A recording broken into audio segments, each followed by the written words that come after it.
Miss, I'm sorry, Louder, louder? closer maybe. Okay, is that louder? Okay, Mr. Wong, would you like to go ahead and go over the COVID protocol?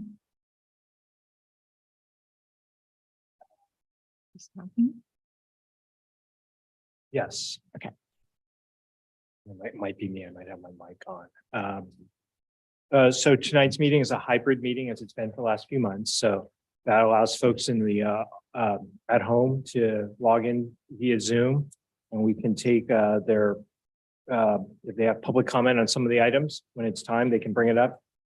They can comment either by raising their hand, and we'll allow them, you can see the timer behind me, 3 minutes to speak. Or as in this case, we have some emails and we'll read those as well as and then for members of the audience, they pass their slips up to Ms. Brewer. They can come to the mic and speak for 3 minutes or to the chair's discretion.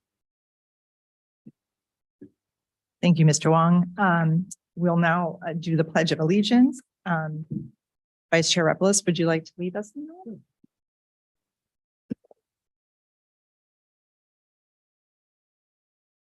To the flag. Which stands one nation. Justice for all. Thank you very much. I think I've picked on you a few times for the pledge recently. Really, not many people to choose from. You're next. Okay, roll call. If we could please do roll call, please. Commissioner Lee, I couldn't hear you. No one can hear. Commissioner Lee, Was that my name? It's hard to hear. Adrian, yes, present. Commissioner Lee, Yes, thank you. Vice Chair Rebellos, Here. Chair Israelit. Here. Thank you very much. We have a quorum. Is it appropriate to approve the minutes from July 13th? Were the current commissioners present at that meeting? Was that when you were? Commissioner Lee was absent.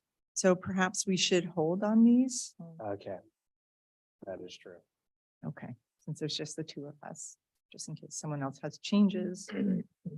So we'll put those off for the approval at the next meeting. Okay. Let's now move to public comments on non-agenda items. Members of the public may speak on any item that's not on the agenda tonight. Members of the public wishing to suggest an item for future commission agenda may do so during this public comment period. The Ralph M. Brown Act prohibits the commission from acting on any matter that's not on the agenda. Speakers are requested to fill out a request to speak card located on the table by the door and hand it to the staff. The provision of a name, address, or other identifying information is optional. Speakers are limited to 3 minutes each, and the commission chair may adjust the time limit in light of the number of anticipated speakers. So are there any public comments this evening on items that are non-agenda items? I have no emails and it looks like we have 5 attendees, but no hands are raised for the non-agenda. Sorry, for some reason I can't. There's 5 attendees right now, but none of them have their hands raised. So I'm assuming it'll be for the specific agenda items. There's no non-agenda public comment. Thank you very much. And it's like your microphone's kind of garbled. It's not you. So it's just a little odd because normally I can hear you perfectly. Great, thank you. Then we'll move to item number 6, discussion action items. And in light of the interested parties present tonight in person as well as via Zoom or email, we're going to reverse those 2 items. So we'll talk about the 6B update for BIS pedestrian and circulation improvements first. Then we'll hold off on the Vision Zero committee and talk about that second. If there's any objections to that change of order? Okay, great. Mr. Wong? All right. Thank you, Chair Israelit. And as you mentioned, tonight's discussion is something the commission has seen previously, but I just wanted to share it with the neighborhood, the immediate neighborhood. So it's the BIS pedestrian and circulation plan. So as we talked about last time, some of the goals were to increase pedestrian safety there of the students. Second is not only to reduce congestion, but improve the traffic flow and circulation around the school. And then the other goal is to obviously reduce the traffic impacts that are experienced by the neighborhood. These are a couple of the items and we'll get into it, but we're talking about, again, the new enhanced crosswalk at Quesada and Clarice, an additional satellite drop off for the school along Marco Polo, new pedestrian crosswalk also at that intersection of Marco Polo and Clarice. And I apologize for not being clear in the presentation on this. It's just something we'd already talked about and occurs at the other schools, but turn restrictions, including signage at the BIS driveways. So the turn restrictions are time of day. They are going to be just like our other, will be consistent with the other schools where it's a certain amount of time in the morning for drop off and then pick up. It's not going to be all day. The graphics show otherwise, but we don't have specific signs for that. And lastly, what this will create is during those little periods, no westbound traffic vehicles on Clarice. It'll all be going towards from Quesada to Marco Polo. And I'd just like to point out for tonight's meeting, we did send over 250 notices out to the neighborhood. We've got some emails and some folks in the audience to speak on that. All right, so as we will briefly go over what happens out there. Right here, these are the pedestrian paths that we currently have. We have a crossing guard that's somewhere on Quesada usually, and sometimes even goes along Clarice here. So we have the vehicles making the turn out of on the bottom here is BIS. Across here is Quesada, and this is Clarice. So these are in blue, those are the vehicles exiting the drop off along in the on the school property. Here's another way of exiting. They exit and either make the right turn and continue down Quesada, or make the immediate right and then another left and go down Clarice. Folks also can go northbound on Quesada. And then we even have vehicles coming up Clarice and making a right turn onto Quesada and dropping off opposite of the school.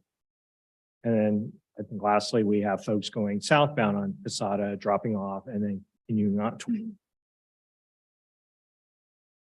So as you can see at this intersection, it was crossed not over 4 times. So we have potentially 4 points of conflict between vehicles and pedestrians. So what we've proposed, this is the primary drop off. We're talking about putting a secondary drop off along Marco Polo, and we would paint the curb such that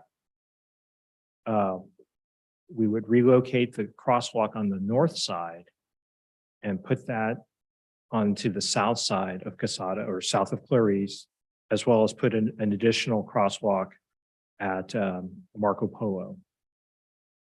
And then the goal is to get pedestrians to travel along the south side of Clarice, crossing Quesada on this one crosswalk, and then walking around the perimeter of the school to enter the school. And this is where the crossing guard would be restationed, and it would just be looking at traffic along Quesada. So first thing we would do is, go back to that, is relocate the crosswalk from the north here to the south. Pedestrian, again, here's the pedestrian path. Go back. This is the way we would expect them to come across, coming all along the south side, Clarice, crossing here, and then again, entering onto the pathway around the school. We would have, those are the turns now that we would be restricting to just be a right turn out of the driveway, no left, and then an immediate left on the Clarice. Cars that normally go from Davis to Truesdale going northbound on Quesada would continue to be able to do so. Cars going southbound on Quesada would also have to make the left turn onto Clarice. And that would indicate only potentially 1 point of conflict that the crossing guard would focus on. And so here are the turn restriction signs that we would have, and I'll go over the paths. Again, these will be time of day or during the drop off and pickup periods. These signs don't reflect it, but we would be consistent with what we have at all the other schools that we have these turn restrictions. So hypothetically, if you're coming from Truesdale and you're going southbound, you would have, and you're continuing down Casada or using parking area. This would have to be your movement. You would have to come down, make a left turn on Clarice or exit the driveway and go down Clarice. At that point, you may go down to Marco Polo or you can turn onto Sequoia. If you're coming from Davis, you would be able to go again down Clarice and make the same movements, but you would also be able to continue northbound towards Truesdale. Marco Polo and Davis. If you're coming from there, the only way you could go, you could not make the left turn on Clarice. You'd have to go and continue all the way down, all the way to Truesdale. And then if you're coming from Truesdale, you wouldn't be able to make the right turn onto Clarice and you'd have to go all the way to Davis. And for Sequoia, same thing. You wouldn't be able to make a right turn onto Clarice. It'd have to be an immediate left turn with the drop off. So these are some additional things that we will do. We'll review after we work with these as putting in the safety improvements, the relocating and installation of the crosswalks. And we've talked about this, but the multi-way stop at Marco Polo and Davis, there's some, and potentially maybe this will help some of that traffic that we may not have to do that, but we'll look at that.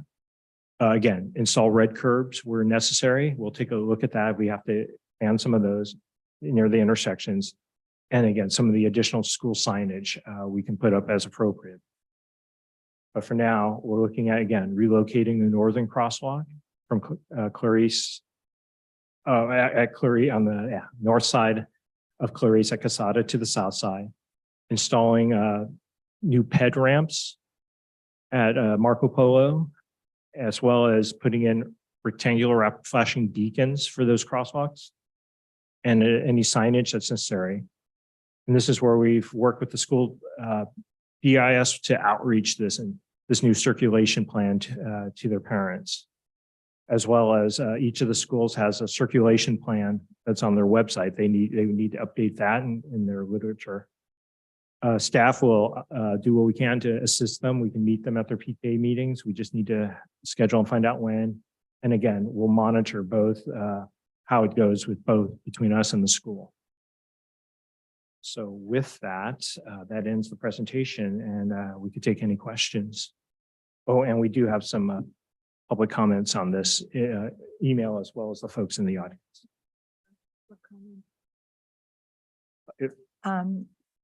Since this was a presentation that had been brought to the commission before and there have been no changes, we're not actually discuss. This was not so much a discussion for the commission to have, but rather to hear from the public and to sort of present it as for feedback, as well as mostly for feedback and to hear back from them. So what I propose is that we go ahead and take public comment and listen to the neighbors and interested parties.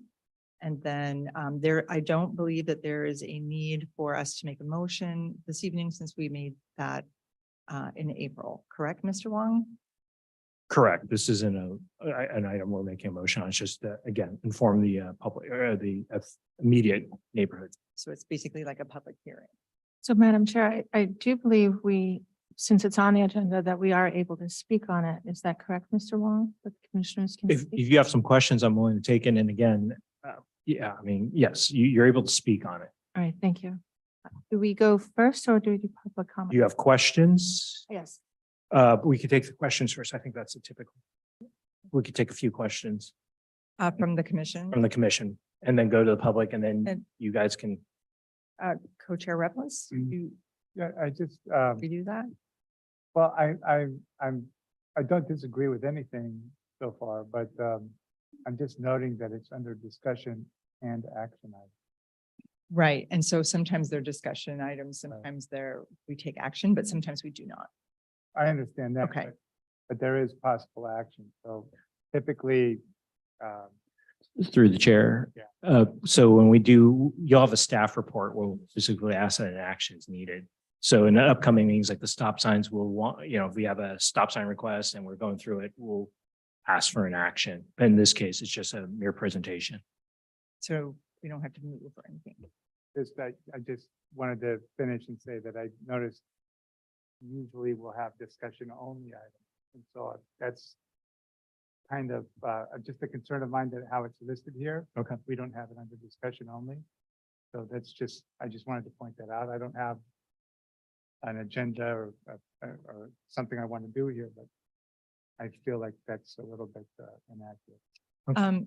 Mr. Wong, is this a change from the previous verbiage for previous scheduled meetings? Or has it always said discussion? It's always said discussion and action, and I think, and maybe we've done it, but we will put no action needed, not on the specific item. Okay, We'll have something, and maybe that was just to no clarify. part Okay, this time. thank you for that point forward.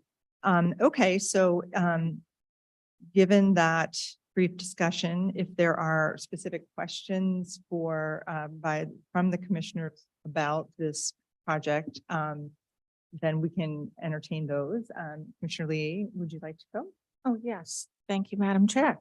I had a couple questions, and that's actually about the next steps that we're going to be doing. One thing is the stop sign at what is it, Davis? Marco? I was wondering if our next steps will be addressing having a bicycle route plan for the children who ride to BIS. And then if they will also be, what was my other thing? I had one more. Looking at a Casada Clarice stop sign. And then the Samtrans bus I see on the pedestrian route. It's probably about number 10 on the bike ped plan that there is a Samtrans bus stop at Quesada Clarice, and I'm wondering if we are addressing the bus stop of where that is.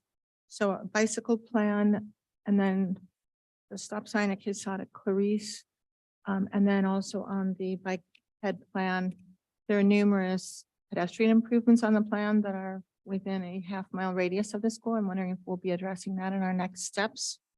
I And can, school, school driveway, will there be stop signs at the school driveway? That's my other question. I'm happy to answer that one since I was Sure. on the subcommittee. So the Davis bike, the bike lanes will be addressed outside of this particular plan, but it's definitely on the agenda, definitely on the horizon and the radar. And we've had consultants look at that. As far as the Samtrans stop, we definitely took that into consideration. There will be no changes with that after talking to the schools. It will remain in place as it is. And then the last thing was adding a stop sign at Quesada and Clarice. That would be addressed if we were to do that, those additional stop signs were going to be in the next steps. Correct. Yeah, I wasn't aware that we were looking at, I mean, it's a T intersection. You're talking about stopping traffic. Clarice may or may not have it. I'll have to double check.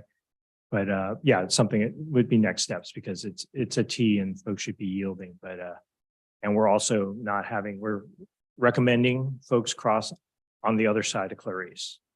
So the first answer Madam Chair gave wasn't the one I was looking for. So I was thinking that the bicycle route plan, the students could use a bicycle plan just with arrows and everything of how they're going to approach the school, not just the Davis.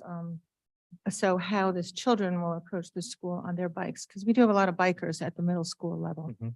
So I think it'd be great if we could include a bicycle route plan of when the children come from the north, the south, the west and the east to BIS on their bikes. Are they supposed to approach it, especially with all these changes in the configuration? Sure. Because kids act like kids. Yeah. Sure. Okay. And through chair, sorry. When we outreach to the school, we can propose some of that because again, they would be riding on Davis, coming up that way and then coming up and turning into the school. And some other, I think, was it last meeting, we had a brief discussion that the school bike corral, potentially they may be relocating that to actually where it would be.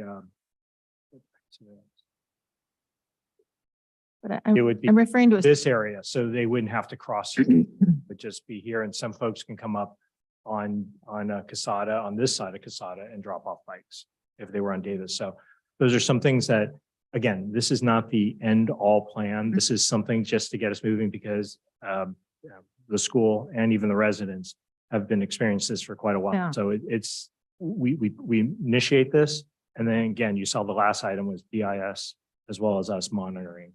Because, we anticipate a lot of it, but there's going to be some, and we may have to just work with the parents even more to try to get this plan in place. So, Yeah, so I'm referring that we would have a bike route plan drawn up, just like you have this sure, motor vehicle plan drawn up to around the schools, whether they come from Truesdale or they come from sure. Davis or whatever. I think if, And- and just say it like, that wasn't part of this particular project. So that could be a future project. It was looked at, but there are other changes like Mr. Wong said that they're going to relocate the bike corral, which would change everything. So we wanted to make sure that we knew what the IS was doing. But yes, there should, that can definitely be the next Yeah, steps. because I saw we had a next steps on this, Mhm. and I was thinking if we could add those things to the next steps, that would be great. Sure, we can consider it. And then, like I said, we'll work with the schools and suggest to them which routes for the kids to take on their bicycles as this plan is implemented. Yes, thank you. And I can talk to you offline just to let you know, like some of the improvements already, so it's definitely gonna be way better for them bicyclists. Co-chair Revelis, any question? Okay. Let's take the people who are present in person first, and then we'll get the emails and Zooms. So I only have one slip with me here at this point. Linda Dyson, would you like to come up and speak at the podium? And you'll have 3 minutes, and there'll be a timer just to give you an idea of where you are. Okay, I don't usually do this, so That's okay. We're very forgiving and not judgy. I do want to say that I think we should have had the Clarice Quesada crosswalk changed years ago. That makes complete sense to me, so I congratulate that you thought of it. Okay, so part of this is who's calling for the change? Is it the parents? Because I don't believe Clarice neighbors are complaining. We generally have 15 minutes of inconvenience in the morning and the afternoon. And then do you think that this will change the behavior? Because we already are experiencing parking in our driveway, cross driveways, and double parking even for a minute to unload and load children. I see bypassing the school driveway, coming down Clarice and continuing to see this. So, I mean, you may think that people are going to go into the school themselves to drop their children off, but I can tell you that's not going to happen. They're going to make a left-hand turn into Clarice from Quesada, and they're going to stop and disrupt our block. Let me see. The parents are, if the parents are concerned about the congestion, why are they not unloading their students a block from the school and letting them walk? Isn't that what you're recommending? So, I mean, it's already going to happen, about if you're recommending that, why aren't they doing it already? Because they're not. And then have you taken into consideration the proposed Marco Polo construction and possible additional changes to be made later due to lack of parking? Because they're going to completely demolish that side of the street on Marco Polo, and there won't be any parking unless people drop them off in the hospital. And I'm sure they're not going to want to do that. The hospital's not going to let you do that. So those are my points. Thank you very much. Thank you for coming this evening, Ms. Dyson. Mr. Wong, do we respond? now? Sure, I can address a couple of those. Thank you for the. No worries. thanks for supporting the relocation of crosswalk. That seems like that's a key point of the plan. So the parking issues, we can also, the goal of this is hopefully the circulation improves. So folks aren't, the queue that they have to line up to drop off their kids isn't so overwhelming that they can do it. They can drop off and not necessarily park in the neighborhood, block a driveway. And if they are blocking driveways, again, we're working with the school and we will address that, you know, on their weekly notice they send out the notice saying, we've heard from the neighbors blocking the driveway, you know, that's not neighborly, obviously. And we can also, you know, and people should know that they're blocking driveway, but we can also go through, I mean, depending on which each resident wants, we can red tip some of that driveway to just to further emphasize not to block it. So looking at that, Your time is up, Mr. Wong. it's been up a while. Stop and Casada again. Now that you now know the engineers that are working on it, please let us know if that occurs, because again, we will work with the school and we will try to reinforce that that's not the behavior we want to support. They need to, you know, if they're going to drop off, don't stop in the middle of the street. There's a drop-off area on Marco Polo. Hopefully we've improved what's happening along on the school frontage. So that's important for us to have that communication and let us know. We can follow up with that. And then lastly, I think you had the Marco Polo construction. Yes. So when that development has been brought and we were making comments, one of the comments is obviously we are looking for this section that we want to maintain for a school drop-off. So they are aware of it, as well as our other project on Murchison. But I'd like to point out one thing, because when we had a community meeting regarding a bicycle facility project that's on Murchison, Truesdale, and Davis. And in that meeting, there were a lot of residents along Davis, and I believe even maybe Clarice somehow, word of mouth, that they showed up and they were talking about what happens at the school and the gridlock. So I think it's obviously we get some from the school, but as well as, you know, parents. I mean, and he's not here tonight, one of our commissioners, his children go there. So he's aware of the, we'll call it chaos that occurs. So again, it's kind of from both parties, and we're just trying to make an attempt to at least open the communication between the schools and the neighborhood again, but as well as try something. And then if it doesn't, we can see what worked and we can go back. So. Could you please approach the microphones so that we can have this recorded? Didn't use up all your. I would like. And I'm sorry, but you had said earlier that your plan for a one-way Cressada was going to only be a portion of the morning and a portion of the afternoon. And I didn't even think to ask you that, because I need to understand how this is all going to happen, you know? Because I definitely, as a resident of Cressada, his parents owned that house since 1954, we don't want a one-way street, because literally it's feeling like we're a pass-through and not part of the community any longer. And that really upsets me, and I'm sorry. Thank you. No, through chair, and this is the one question we could anticipate, because we've gone through this at many of other schools. We do have there are turn restrictions, but ideally, you know, we're not everyone during the school period. We realize the residents that live there are going to turn and go the wrong way. But we wouldn't recommend that you do it. However, if the residents go up, and that's how we managed to work with the neighborhood and the school, is the residents. You're not necessarily subject to the turn restriction, because we don't anticipate everyone going the opposite way.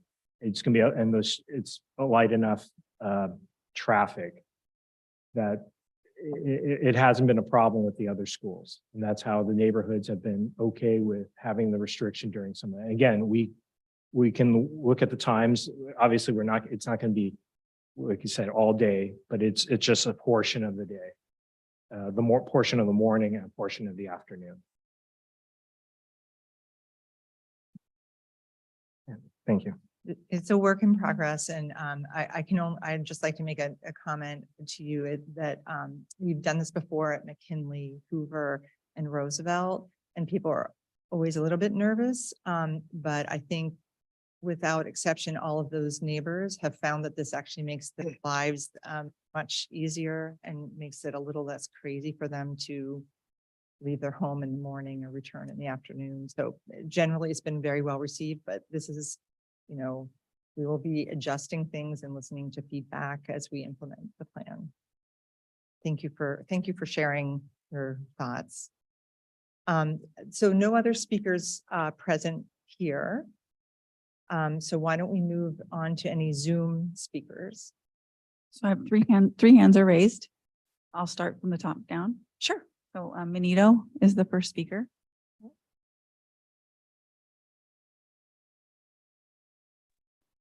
Again. Good evening, commissioners. Can you hear me? Yes, we can. Go ahead, Ms. All right. All right. Thank you for considering this. I've been a parent dropping off a BIS student for over 6 years, over 2 kids. And I've experienced what the maps have been showing as both a walking parent, a biking parent, and even a driving parent. In particular, I like the no left turn from Marco Polo to Clarice. That will help decongest Clarice itself, because that gets busy with parents making U-turns and making all sorts of weird maneuvers. But I am concerned about the other patterns. For one, there are definite winners and losers in this plan. Some PED conflicts will be less for some students walking to school, as you said, but it will definitely be making things worse and more dangerous for kids coming from Sequoia and the Marco Polo apartments. If you look at one of the maps that you were showing, those kids coming from the multi-family duplexes or units on Sequoia Marco Polo, right now, they only have one crosswalk to do. They cross the one across Quesada, and then they're free, and then they're on campus.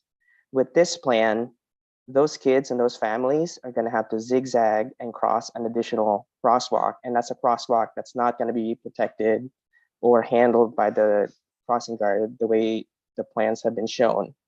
So I know Burlingame considers equity issues like this seriously, but this is definitely making things worse for those kids.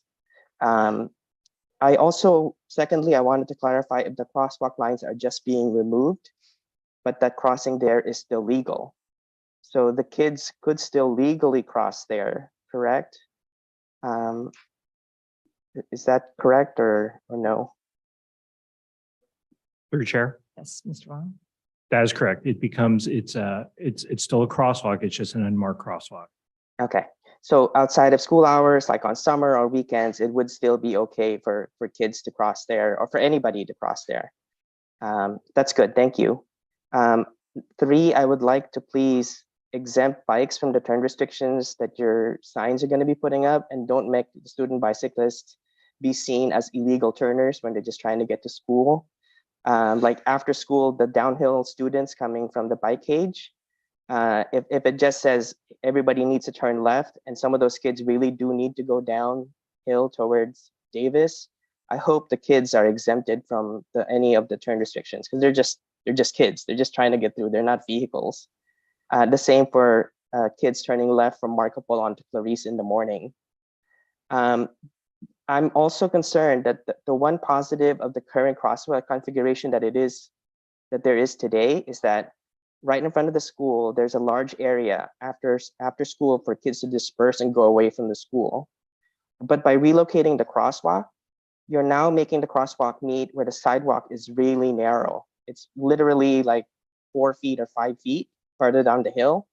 So what that means is that when kids are just trying to walk down the hill to go away from school, they're going to block the kids who are trying to cross. And the crossing guard's going to have a tough time trying to get those kids to fit in the sidewalk. And I think what you're going to see is that those kids are going to start spilling into the street and start walking up the street even more than what happens now. So maybe that's something for you to monitor, because that's probably what's going to be kind of messy when all those 6th graders, 7th graders, 8th graders are trying to fight for space, and they just can't because the sidewalk's so narrow. Lastly, we have other, sorry to interrupt, but we do have other people waiting to speak too, and you've gone over your 3 minutes. So that's fine. Thank you. Thank you so much for your thoughts. I never thought of the bicyclists having to follow the car restrictions. So that was, that was a good point. Thank you. Are there any other speakers on Zoom? Yes. So Leslie Beatty is next. I'm sorry? Leslie Beatty is next. Oh, okay. Leslie. Hi, guys. Can you hear me? Yes, we can hear you very well. Thank you. Great. So nice to see you guys on Zoom, and thank you for taking up this very, very complicated and important topic. So I really do appreciate that. I do want to say school starts in 2 weeks, right? So the first day of school at BIS is next 2 weeks from Thursday, 2 weeks from today. And I'm hearing all these things that people are saying about how we don't really know what's going to happen. This might happen or this other thing might happen. And I just want to really encourage that we have some traffic safety enforcement present at BIS and at the surrounding streets to make sure that things go smoothly and to head off any unintended consequences. Because I think there will be some, and we don't know what they are, but I also don't think that a bunch of 11 to 13-year-olds should pay the price for that either. So I would encourage you to have folks there to see how it's going. And then the other thing is I want to return to Commissioner Lee's question about bikes. I think it's a bad practice for the school to put out a circulation plan that only has cars and pedestrians on it. Because if they're publishing it as like, this is our way to get to school and cyclists are not mentioned at all, I think that first of all, sends an important message, but when people are starting to think about the routes they're going to take, they're not thinking at all about cyclists as a way to get to school. I have two of them. So I have a 6th and an 8th grader who are going to be cycling, and I'm in touch with a group of parents from my neighborhood who want their kids to bike to BIS, and they're asking like what the best, safest route is, but I don't know what to tell them. So I really don't. I don't know what to tell them that the kids should take.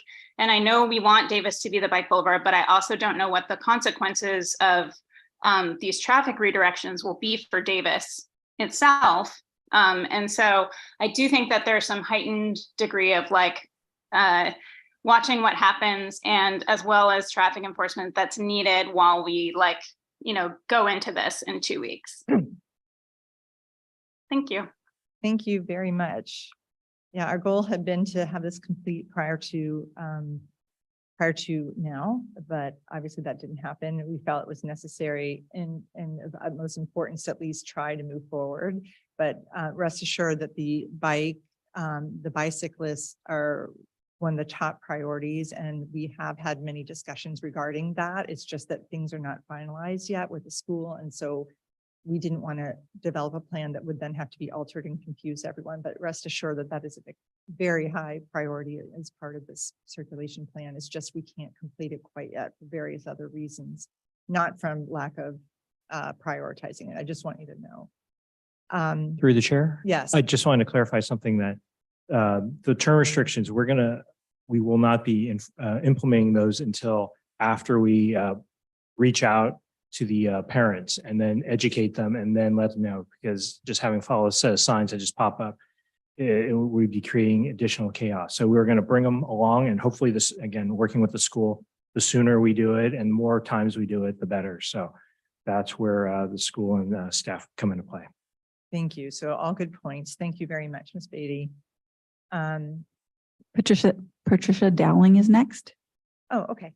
Ms. Dowling? Can you hear me?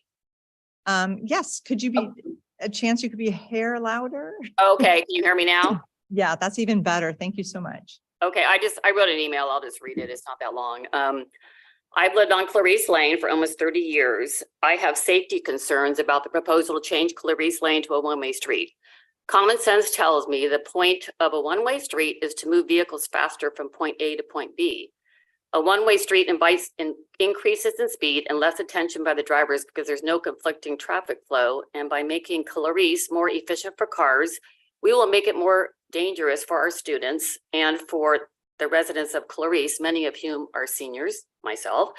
It's pretty frantic for 12 to 15 minutes, 2 times a day.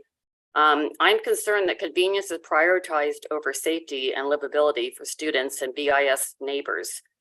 It's frustrating for the parents, I'm sure. It's also frustrating for the neighbors on Clarice Lane when people park in our driveway, but I am always cool about that. I pull out of my driveway, I see them, they're on their phones. I get out of my car and I say, I'm always polite, so I am a good neighbor. But I would rather have things stay the same the way they are now than witness an accident in front of my house. And I'm just wondering, has a safety study been prepared? So we're gonna have students dropped off and picked up at the satellite location at Marco Polo and Clarice and walking up and down Clarice with vehicles speeding on a one-way street. So you're saying the students are gonna all stay on the south side of the street. I mean, that's obviously you can't ever predict what students are gonna do. But you're gonna have one way, you're gonna have students crossing at Clarice and Sequoia, and the cars will be turning left from a one-way street. And as Manito said, the kids will be coming up from Marco Polo on that side of the street and crossing right there, and you'll have cars and coming down a one-way street. And don't tell me people are not going to speed down a one-way street. I mean, they are. So, and my last point, has any consideration been given to the 477 unit project underway for Marco Polo?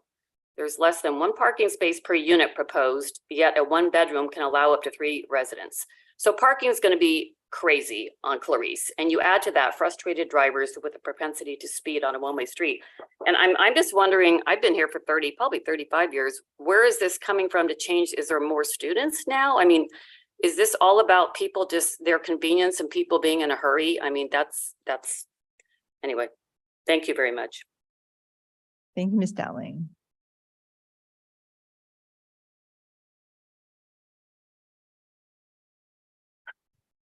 Sorry. Um, I think would that's you like all. me to address anything or? I think we did get an email from Ms. Dowling, and just to address a couple of them again, the turn restriction was at time of day, Mhm. which wasn't clear in the presentation that was sent out. Again, as far as speeding down Clarice, we will be monitoring that. Again, if we are seeing that, we will report back to the school and do that. And we will also, at that point, we can work with our traffic enforcement and then do something that, yeah, we can try to enforce that at times when they're able to get out there. The last thing I think she mentioned was the 477 unit project. Again, as I mentioned, we have made them aware that there's going to be a drop off still there as far as the parking ratio and things like that. That's kind of the purview of this group, but that's planning division, like how that has come about. So, and in some ways, not advocating that there are more cars, but if there are more cars on Clarice, it narrows Clarice and it becomes its own traffic. But we will see how that goes, but I'm not advocating for that. All right, thank you so much. I think Ms. Dowling had, excuse me, sent an email, so she's already spoken. Any other emails to be read tonight? We do have a few more emails. All right, who? Actually, I'll go ahead so I can answer them as I read them. Okay. So we have the first one is from Ms. June He. Hi, I am not able to attend tonight's meeting, but do have a few questions on the improvements proposed. Number one, are the one-way restrictions only during school drop-off and pickup times or all day? I think we've answered that. They're time of day. 2, are the plans for a satellite drop-off area on Marco Polo being communicated with the group responsible for the Marco Polo development? As I indicated that, yes, we have reached out to our planning division to let them know. 3, are the pedestrian improvements group and the Burlingame bike group communicating with each other? Just want to make sure that the groups are chatting. I recently attended a meeting about a bike route up Davis and Truesdale. I'm not sure which street will be connecting them. I'm also assuming kids on bikes are allowed to go any route. It's only the cars that are restricted. So we are obviously aware of the Davis Truesdale project. As far as the issue with the bikes and the restrictions, yes, the bikes, ideally, I don't think we'd want to send the bikes to go up where the cars are coming down. So that's why when we work through focus on Davis, our suggestion would be travel Davis. And we will see. Again, we're trying this out. The bikes, again, at this point, would be able to go opposite that, although I wouldn't recommend that. But Next one is, will there be a crossing guard at both Clarice Casada and Davis Casada? The Davis Casada intersection is particularly messy and dangerous. That is something we haven't discussed, but again, that requires both the school district and to come in agreement to have another crossing guard. With the plan that we have, it significantly reduces we'll call it stress on the crossing guard here, because there's only one point of conflict that they're having to monitor rather than multiple ones. And that's just considering what's going across Casada, not the kids crossing Clarice as well. So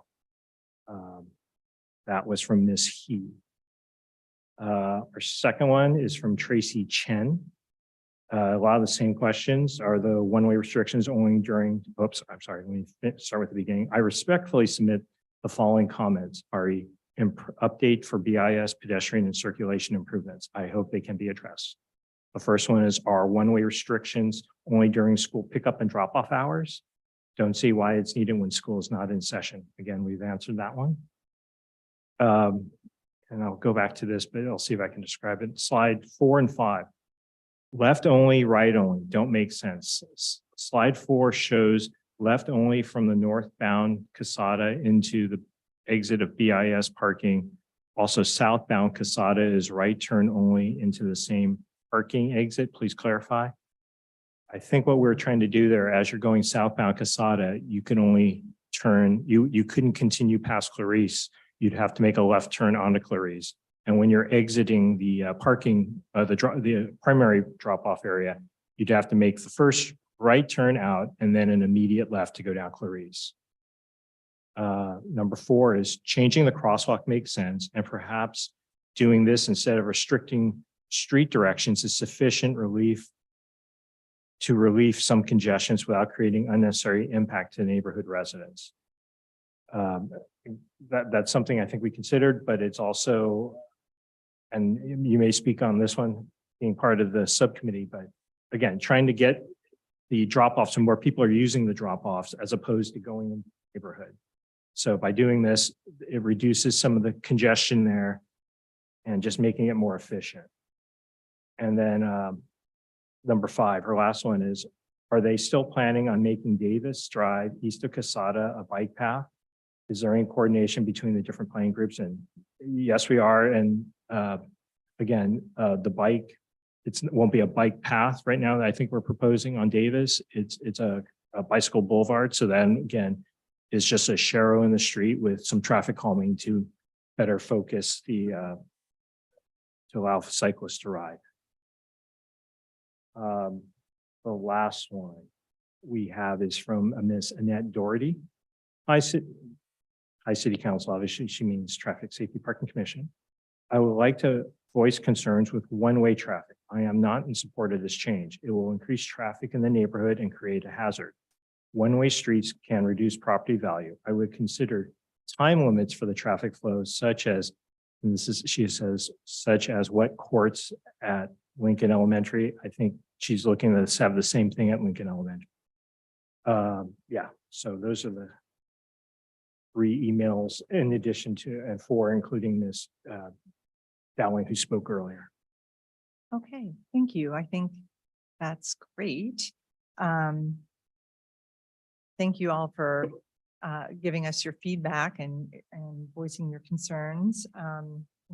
Please keep in mind that this will be monitored and that if changes or conflicts that are unintended, do happen, this is not like written down in stone and can be worked on and improved with time.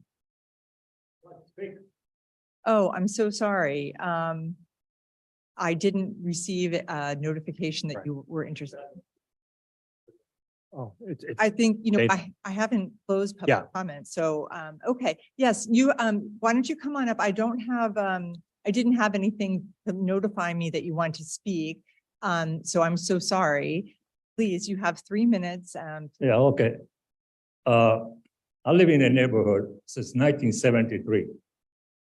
When I moved there for the house, the school was small. We had no problem. Now the school is getting bigger and bigger. I had 2 grandkids living with me. My daughter was living in San Bruno. Okay. And my kids can go to school over there. And my grandkids can go to school there. They won't accept them. And I will see my bill, tax bill.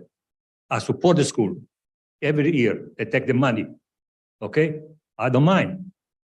But I'm holding a grudge against the Burlingame school that didn't accept my grandkids in the school while they're living with me for 5 days because they're living in San Bruno and my daughter was working. So my wife take care of the grandkids. Okay, I had to take my grandkids to St. Dunstan School. Okay, but anyway, I live in the middle of the block on Clarice Lane. The people park the car on my driveway, the parking car on my driveway. And on the morning, if I have to go to someplace or take my wife to the doctor, or I have to go to someplace, I have to argue with the people to move the car. And these days, the people are very touchy. They get angry. You have to shut up, till they move. So they drive in the car, in my driveway sometime, and they turn in my driveway. Okay, they leave the mark on my driveway. I got a papers. Okay, what can I say? So there is that dropping from the corner, 3/4 of the block on the Clarice Lane. Car against the car, bumper to bumper. And in the case of the fire in the neighborhood, the house will burn by the time the fire department can go through. Okay? So you people have to do something about that drop-in kids. Drop it down on Marco Polo, be easier, make it easier for the neighborhood, because that's a residential area. And you have to do something because it's school getting bigger and bigger. And go back to my grandkids, the kids were going in school from San Bruno and South San Francisco in that school. And my 2 grandkids was not accepted there. So I would like to ask you a question. Did any one of you went there 8 o'clock in the morning or 3 o'clock after when the kids come out of school and see what's going on there? Who did it? You too? And how was it? How was it? Well, I'll go ahead and address. Oh, I'm sorry, your time is up.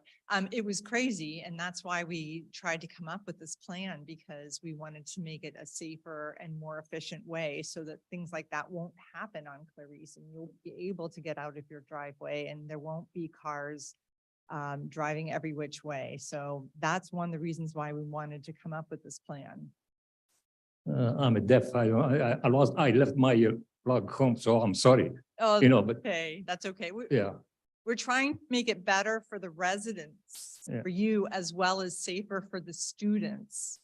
So it was a mess and we are trying to make it better. Let's see how this goes. Hopefully this will make your life a lot easier, but if you're having problems and it's not going well, you can come and let us know. We would be happy to hear from you if there are problems. Like I said it before, I can't get out of on the morning. I have to wait half an hour, 45 minutes to let everything is cleared up, or something in the afternoon too. Well, I hope this makes it better for Well, I hope you do something. Okay, thank you. for talking with us this evening. Through the chair. Before you go, sir, if you can write your name on one of the slips and we'll try to address, if you can go back and write your name and address and phone number on one of the slips, we can contact you about folks blocking the driveway. We can try to just. It's a 2015 Clarice Lane. 2015, right in the middle of the block. Okay. Thank you. Okay. then Chair? I think, yes? I do have another hand raised, and it's the BIS PTA president. Oh, yes, she did say she was going to try to join us. Please let her speak. You're unmuted. Hi, can you guys hear me? Yes, we can. Thank you. I was like, how do I speak? I don't even know. So that makes sense. Well, I just want to say, I am very happy to hear that this is even a conversation. I've always, my children have always either walked or biked to school. However, the idea of the way the traffic flow is, it's dangerous for the students. So I love that you're addressing that idea of trying to make it a better environment for the students as well as for the families that own houses in the neighborhood. I think that the idea of the lefts and rights might actually deter some parents from coming into the area, which I think is a huge plus. So I just want to say thank you. I do think that when we do share out the information, we do really need to address our bikers, because the bikers need to follow the rules of the road. And I can't think that you can make exceptions for bikers, because they need to know that they can't have exceptions, that they follow the rule. They're on the road, they need to follow the rules. So I am happy to invite you guys to come talk to the parents at a parent meeting, because I really think this is an important concept for us to really address. And I hope that we can pull something together for that first day of school in 2 weeks. So just even if we get the crosswalks corrected. But I thank you. I just really thank you all for putting the time and energy, because I know it's not easy to figure this out, and in hopes that, your guys are making the right decisions. So thank you. Thank you so much. And we would definitely like to be a part of parent education, whether it's back to school night, like a brief presentation or something like, please, we'll reach out to you and see how we can be of help. Any final Zoomers? I do not have any additional hands raised. Thank you. So then we'll go ahead and close public discussion for item 6B. And Mr. Wong, I think we got some good feedback, and is there anything further you need from us tonight? No, we'll just, again, we'll work. I know it's a new principal at BIS, so we'll definitely work with him and then schedule some meetings just to get as many of the parents as we can, and just, walk them through it, and even walk them through with some of the concerns of the residents we heard today about not these particular parents, but parents in general over the years. Okay. Thank you. Should we let Chair or You have a Coach gavel. Revelis ask a follow-up question? A follow-up question. Yes. Is it possible to exempt bikes to be no turn? I may defer to our traffic sergeant on that, but Well, I mean, let's find out what's legal, but then I don't know that we can really decide. Right? Generally speaking, bicyclists shall follow the same rules of the road as vehicles. While part of me would like to say we can look the other way for the bicyclists, but there's also a good point brought up by our last speaker that if we teach our children that it's okay to bend the rules sometimes, then that might set a bad precedent, especially from the fact that this is surrounding an educational institution. So I think this is something we can discuss moving forward, but and however we're able to incorporate the new bicycle plan in the area into this might help guide the how we discuss it with the students when we implement this plan. Thank you, and very diplomatically. Well spoken, yes. Yes. I think what I was really trying to get at is could we officially, is there a way to legally exempt them? The sign, you can for example, bicycles you have signs exempted. where it's bikes exempted, Yeah, muni exempted, or it's something we could probably. is that, and that may be something we have on a further discussion. yeah, I mean, Because- you don't I don't necessarily require an answer, definitive answer at this moment, but is it something that's possible that could be potentially done down the line? And I'll wait to answer that one. I have to check with others just how we want to approach that, right? But what I do want to add that the focus of this was trying to improve safety, right?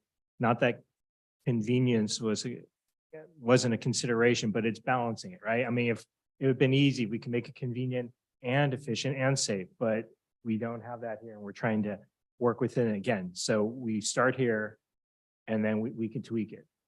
But we had to start somewhere because so I think we That's- talked that enough. Yeah, that's fine. Good I- question. I just wanted to see if there's, if it's a potential, if we decide to go. Food for thought. Well, members of the public, you will not hurt our feelings if you leave at this point.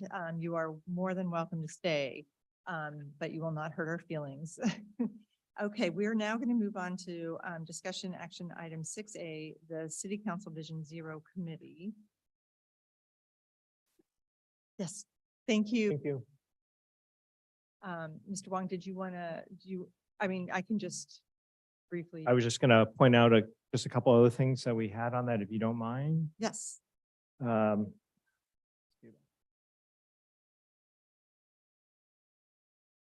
All right.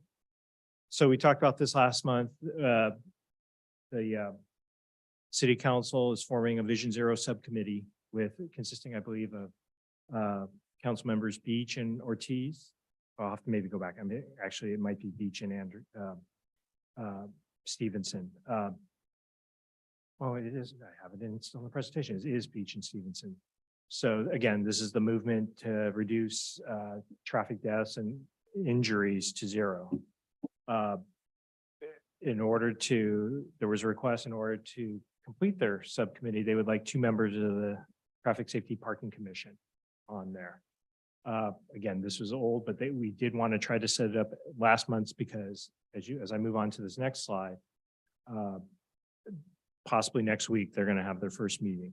And so it's kind of delayed it. So we definitely need, the director needs the names of this one, who will be on that. I did want to point out that of our current subcommittees, Jersey, obviously we talked about, you're on the BIS.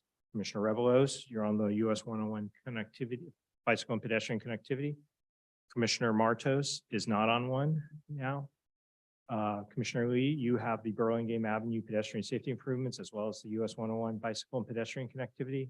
And Commissioner Ng was also on the BIS school safety study. So I just want to point that out. Again, we do need a selection of who will be on there tonight, just so I can forward that to the director and he can get those meetings going. Again, at this point, we don't know how often they're going to meet, but it's going to be an 18-month commitment. And again, the first meeting could be as soon as next week. So sorry, we couldn't give you any more ahead time, but they're trying to get this thing moving. So.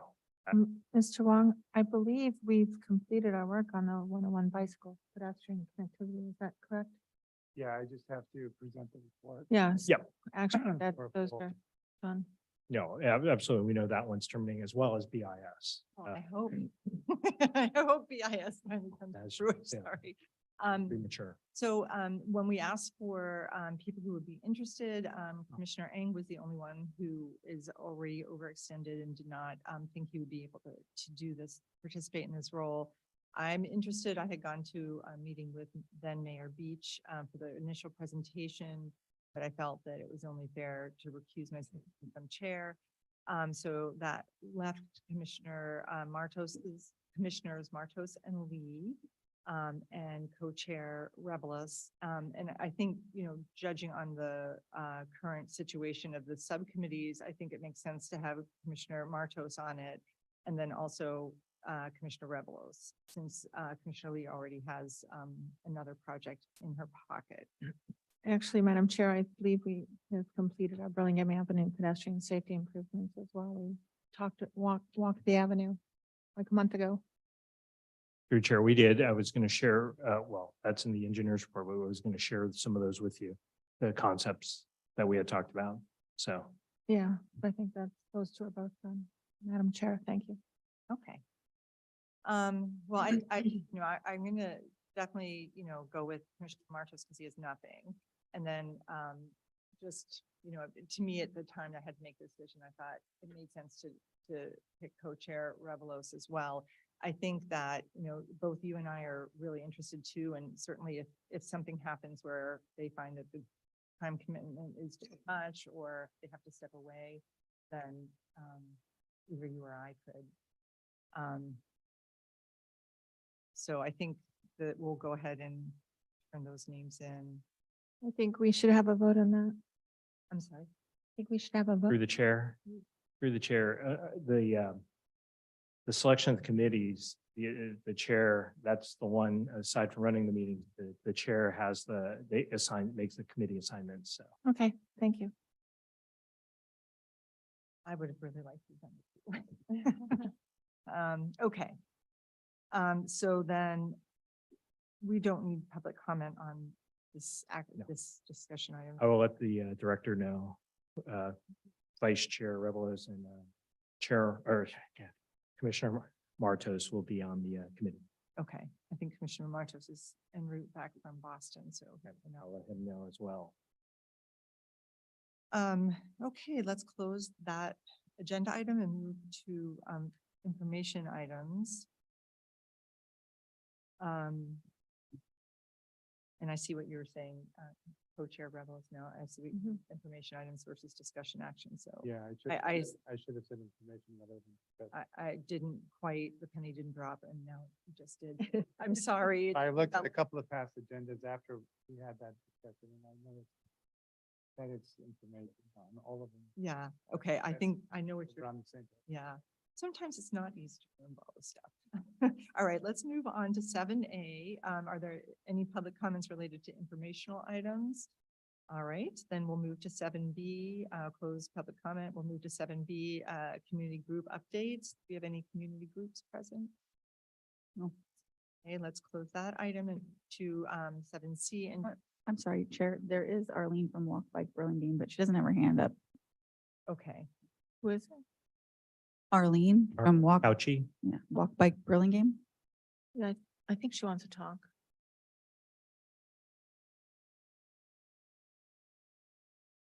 I've unmuted her if she wants to speak. I'm sorry, I did not have my hand up. Sorry about that. No problem. Okay. Then we'll move to item 7C, the engineering division reports with Mr. Wong. Thank you, Chair Israel. Just a couple. We talked about the BIS improvements, but the schedule is obviously we're trying to get the ramps installed right now. And then after that, when the concrete's secure, we'll get the poles installed and signage and then stripe those crosswalks. So those aren't part of any of the turn restrictions we're talking about implementing. They're just more of the drop-off locations and crosswalks. Do we have a display on this list or not? Where are Guess we could show it. It would be item 7C in your packet. Staff report? Oh, this one?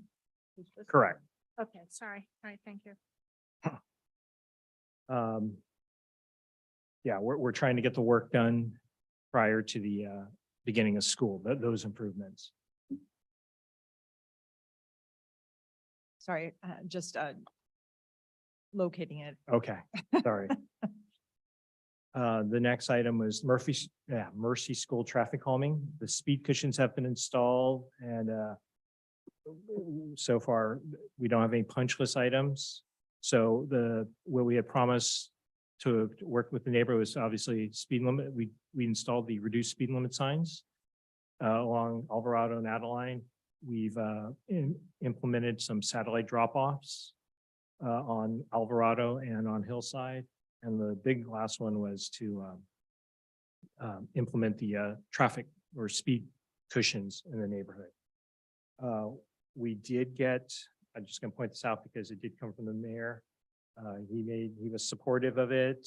I'll read the whole thing. And there's a part in here where one of the residents that was very strong on trying to do some improvement out there, mentioned something to him. And so the mayor says, "Thank you for your team's responsiveness. Saya, to you, Lynn, and the Traffic Safety Parking Commission for helping shepherd the improvements as well. This is a comment from one of the formerly upset neighborhood leaders who I've been working with over the last 18 months. Hey, sorry I haven't reached out already on this. Everyone loves the speed humps. You are the heroes of Alvarado Avenue. We have already seen how it slowed drivers down. And then the mayor continues, these are small but important wins, make people happy to live in Burlingame. So thank you to you all. I will be a negative. We have gotten some comments, but it just means they're doing their job, that some of the speed cushions, the rubberized ones, they are a little harsh, right? And folks are having this, some folks are having to slow down even more than others. But again, rubber speed cushion's flexible, but the flexibility of using these, we could adjust them. And I mean, at some point, if it's deemed that we switch to asphalt ones, we can look into that. It's just that this gives us greater flexibility and much faster, because otherwise we'd have to wait. So again, it's doing its job, although I apologize for them slowing down people so much. But the next item is the 2024 annual street resurfacing. I have just wanted to let you know that I forwarded, and actually tonight, Ms. Beatty did send some comments back regarding the streets from our 2024 project, or next year's project. And so I'll work with, or I'll forward it to our project team, and we'll take a look at those and see what can they accommodate. And then, yeah, we'll just take a look and we'll report back at some future point once we've addressed those comments. And and again, the rest of the commission, I think we said we were going to try to take comments in through September. So if anyone had any comments on the list of streets, please do so and forward them. And then that gives us time to look at it and then still get the project out. Again, and the last item is Burlingame Avenue safety improvements. I indicated we met in the field, and one of my colleagues were drafting up. Yeah, just basically we talked about the look. So you get we'll go over that again. We'll have another meeting out there. So with that, Can I ask for clarification? sure. So these are changes that for the Burlingame Avenue pedestrian safety improvement, are they not coming to the teaspoon to see before? We can show them. I mean, a lot of them are in general, they're more like quick builds, just doing the crosswalk, making high visibility crosswalks. And we're not putting hardscape in, but we're talking about doing some bulb outs, some of the quick build bulb outs with striping and the delineators. We can discuss if we'd want to bring that. I would like to see. Okay. You know, we're doing. Pretty minor, but yeah. Sure, we could just, I would be interested in having that be maybe presented. we can work on that. Yeah. Okay. And that is it for the engineer's report this month. Thank you very much, Mr. Wong. Okay. Get to have discussion on. Oh, if you had a couple questions, you could. 1 second, let me get back to the agenda. So the engineering division reports, usually after the reports, we can take questions if there are any. It says discussion. Oh.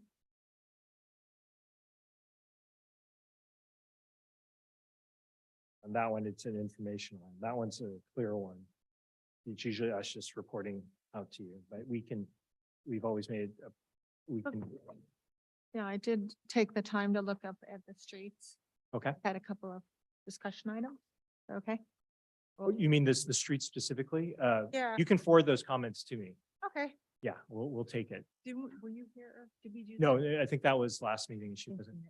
So again, you have until I've talked to my colleague and he'll take comments up to the end of September. Okay. So please send them over. That was the whole point of just kind of a reminder for, To you, Mr. Wong? sure, and I'll forward it up. So this blurb, Mr. Wong, to clarify, under discussion, basically you're just sort of saying that these are items that are being brought. I don't think I've seen that before at the bottom of your report. And is that new? Sorry.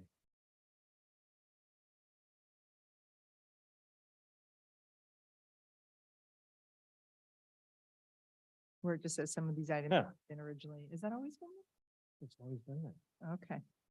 Well, we'll take a look at it. Could I ask one other question about the staff report, just in general? So, like, there's some projects that are ongoing that I would kind of like to have updates on, and just be a blurb, like, if there are no updates, just no updates, but things like we'd already approved the stop sign at Paloma and Carmelita for the bike boulevard.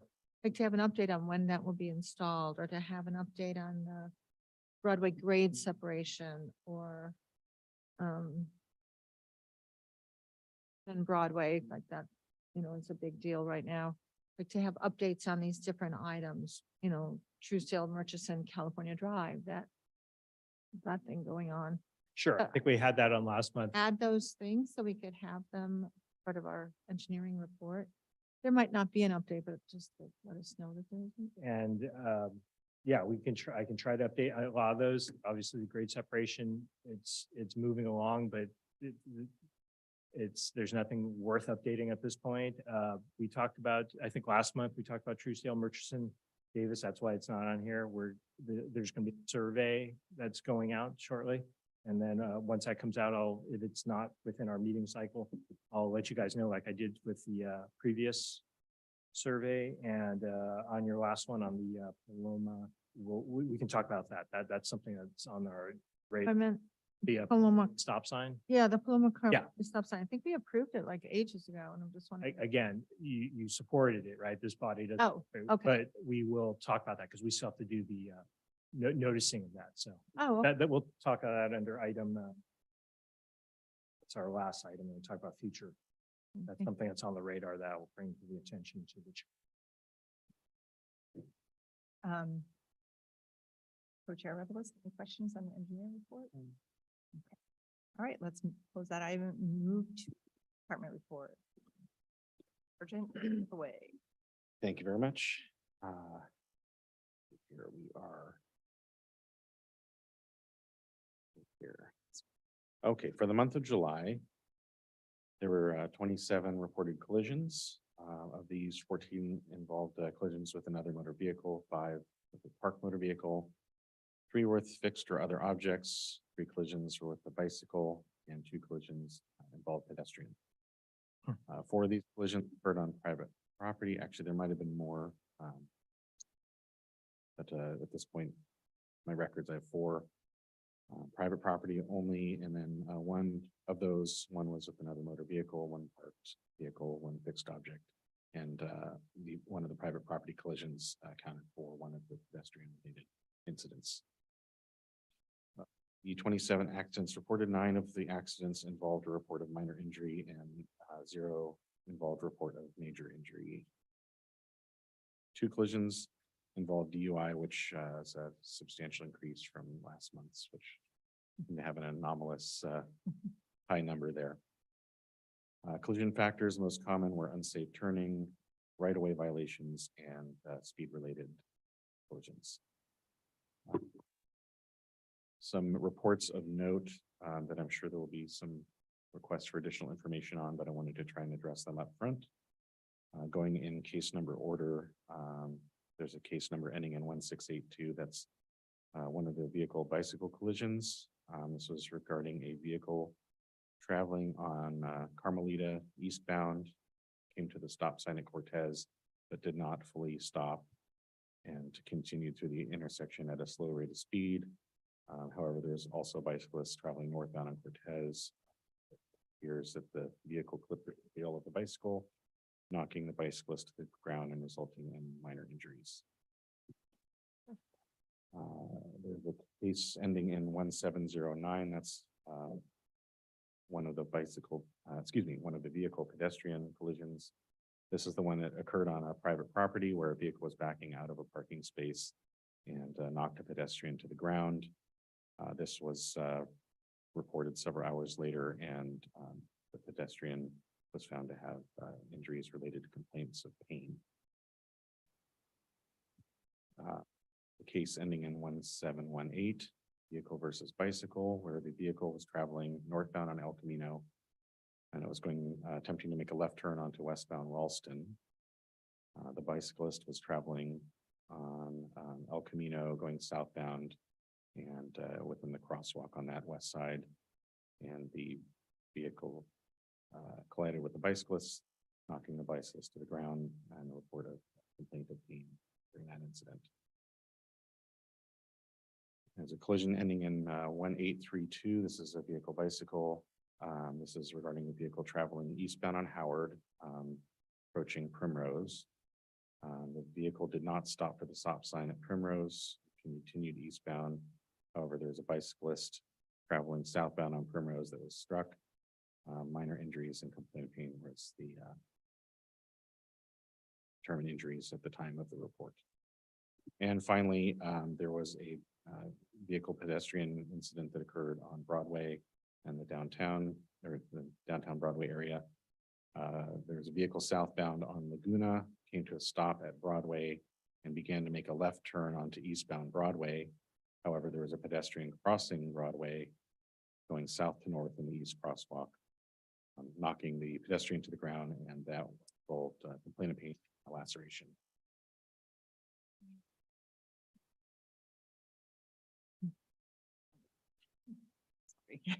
Got lost between. pages. Yeah. Page two, I'm sorry. Okay. So I'd be happy to try to clarify any of that for you. I know there's a lot of information all at once.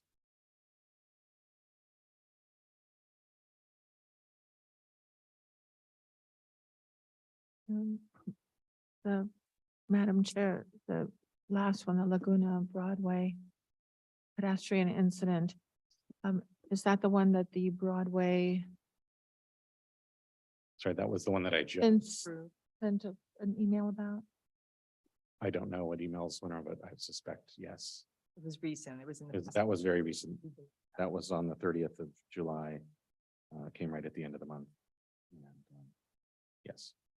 I'm wondering if we're going to, have you been able to restart the heat map for us so we could actually There track these will be no things? heat map. We've Not- discussed this. There will be no heat map right now.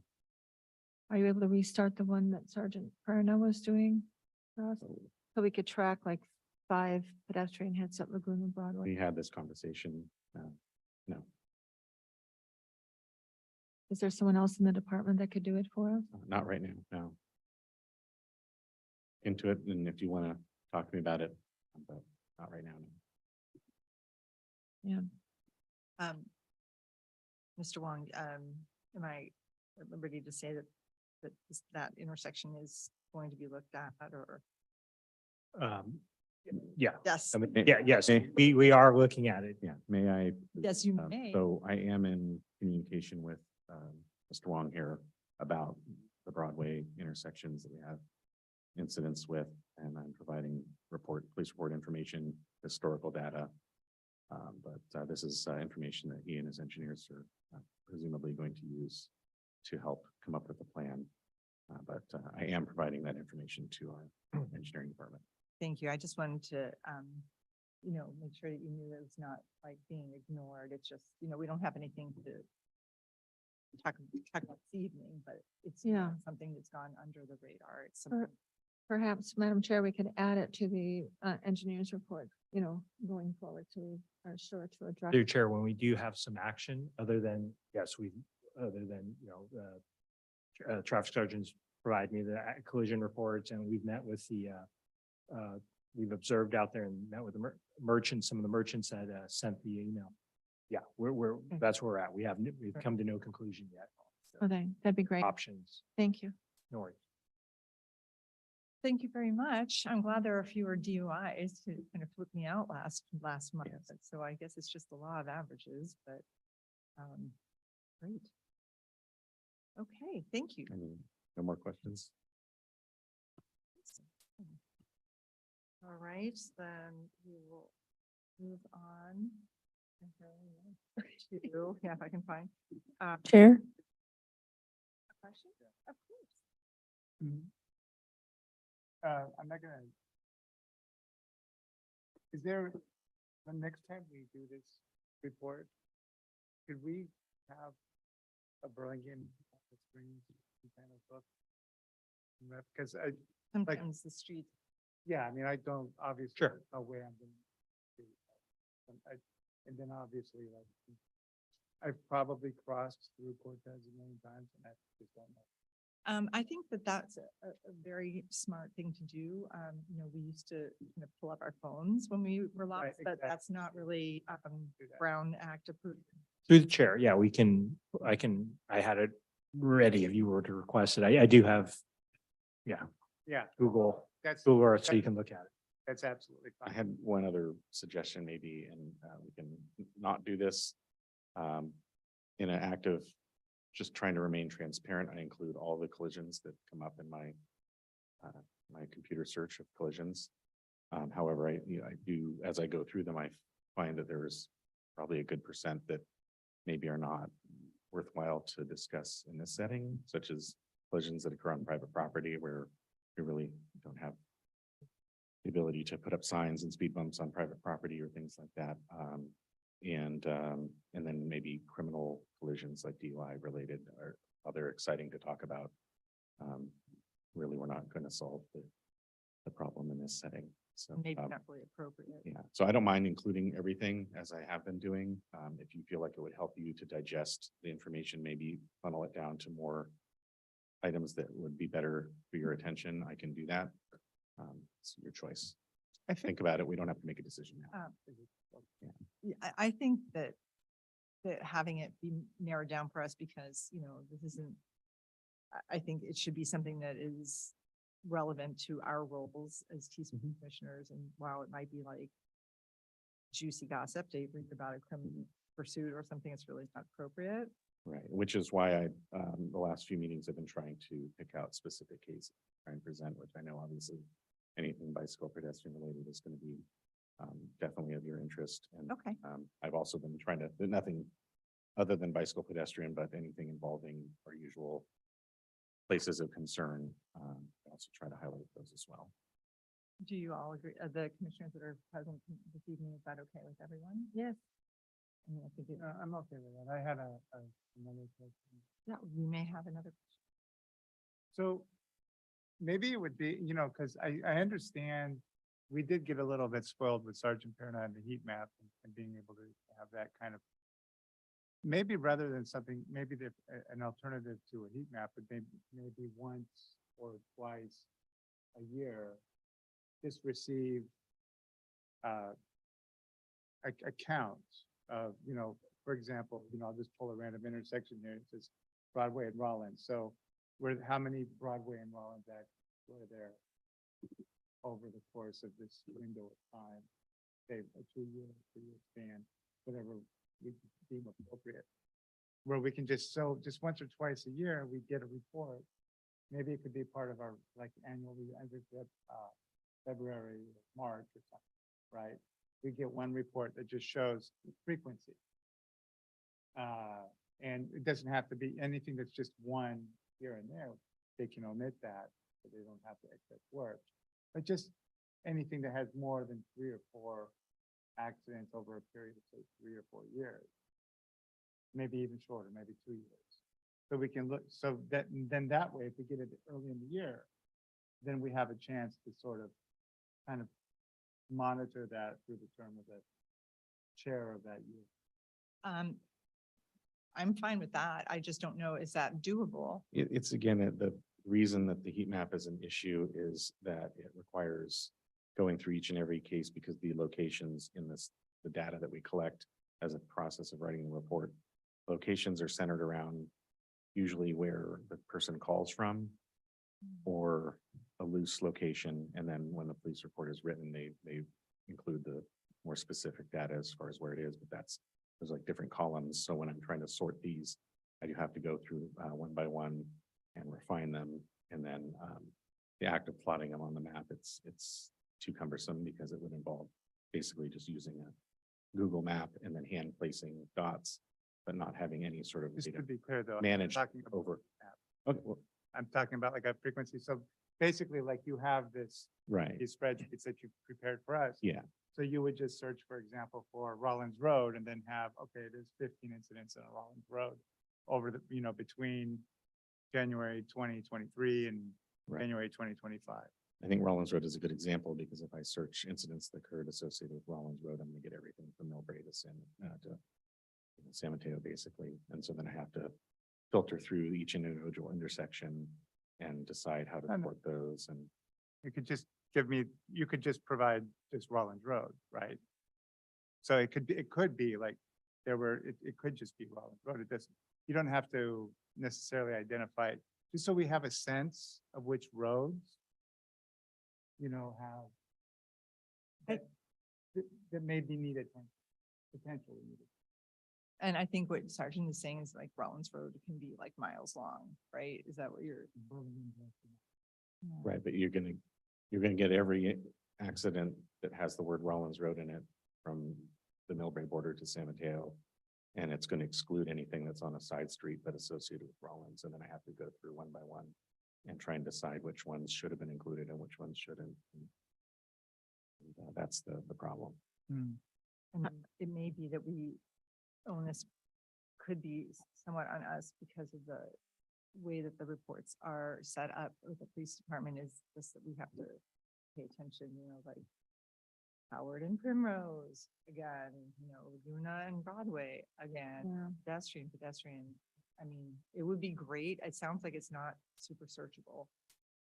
But, what about if we ask You- to have them focus on the pedestrian and bike collisions, which would also be assisting the Vision Zero group, knowing where people are actually getting hit and hurt. We could bring that up actually with Mhm. the new group, they may have fun or something. I mean, Well, I mean, we have the minutes from other meetings, and I can just make it part out of it. yeah. So we have like Berkeley has the Timms heat map, but it's about 2 to 3 years behind. I don't know how far behind the Switters map is, maybe only 1 year. The statewide incident reporting system, whatever Switters Yeah. stands for, statewide. Not like just a very few, that's just the ones that. I thought there was a problem with that where it's Yeah. not representative of what's really happening. No, you can break it down into pedestrian and bike and city by city. Yeah, it's good. I don't know how delayed it is, maybe a year. But the Tims out of Berkeley. They're like 2 years behind, but we could get it. The city probably has a sweater account thing. Maybe something to bring up at Vision Zero. Yeah. Probably. 'Cause they're- I mean, I'm fairly certain I can just take all these from the last year or so and just scan them and convert them into an Excel and just sort it. Shouldn't be that hard. We could probably add them to Sergeant Perna's, just build on his, what we had. Sergeant- We had more years. Sergeant Perna is not involved, so That was like his own, it's not like sitting at the police department. Is that like, right, it was his Act- his own creation, yeah. Yeah. No, I'm just saying that I could make an Excel sheet because that's what this is, right? right? Yeah. Excel sheet. So this can be scanned, converted into an Excel sheet. Literally take a few minutes. So I think many months ago, when we were discussing this, I had brought up the idea of possibly being able to share some of the Excel data that I have to make it much easier for you. I would have to go to my records supervisor to see what we are able to give out and if I have to redact any information or anything like that. But that would be something I can look into Okay, in the near future. So maybe we can connect on that. Yeah. makes sense. Would you mind talking, do you want to pick that up and just have that discussion since I'm not an Excel queen, so I can. I mean, I'm really not. No, I'm not an Excel king. But I master a shortcut. Okay. So. Okay. If you don't mind, No, okay, thank you. All right. Thank you very much. Thank you. Let's move on to the next item, Teaspoon Chair Commissioners Communication. I actually had a communication which I shared with Mr. Wong, but I think it makes sense bringing it up. Is that one of the neighbors on Adeline reached out to me and was thrilled with the speed bump. He thought it was Christmas early. However, what he's noted, at least on Adeline, is that people are speeding, racing up to the bump, stopping, going over the bumps, racing up to the next bump. So I'm just sharing that so it's on the record. And Mr. Wong and I had some things that we'll have to watch, especially as school starts again, and things can be adjusted. Maybe another speed bump or sort of enforcement, something like that. But I just wanted to mention that. Are there any other communications? Anyone with emails? Anything? I did have, and I sort of, because I did have an email from a resident in Lion Hogue area on Howard that is asking about a stop sign, but I don't have it here.